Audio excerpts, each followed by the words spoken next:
Kenapa pengen nikah di usia matang? Terlahir dari orang tua yang very young, 18 dan 20 tahun.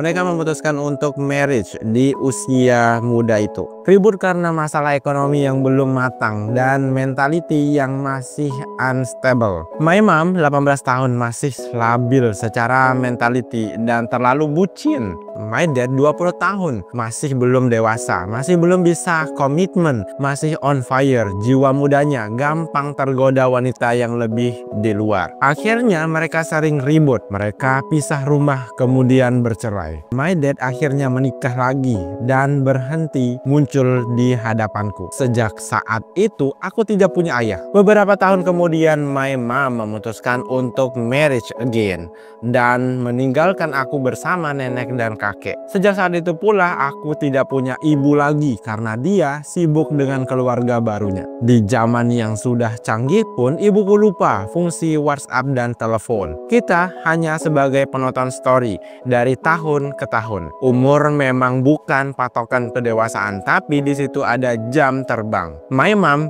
dan my dad terlalu terburu-buru. Waktu yang harusnya mereka gunakan untuk mencari jati diri, mengolah emosi, mengupgrade diri mereka sia-siakan. Mereka menikah hanya karena cinta, tanpa memikirkan ada hati anak kecil tidak bersalah yang tidak pernah meminta dilahirkan di dunia ini. Dan anak kecil itu kini sudah berumur 25 tahun. Hebat Gen Z, mereka berusaha memperbaiki trauma hidupnya supaya generasi selanjutnya nggak mengalami hal yang sama, dan tentunya lebih open minded, menghindari hal-hal yang tidak diinginkan. Semoga karirmu mulus, duitmu banyak, umurmu panjang ya, amin. Mbak, lo hebat banget, lo kuat banget. Part by part hidup yang udah dilalui kamu jalani bijak sampai kamu tumbuh jadi sematang ini.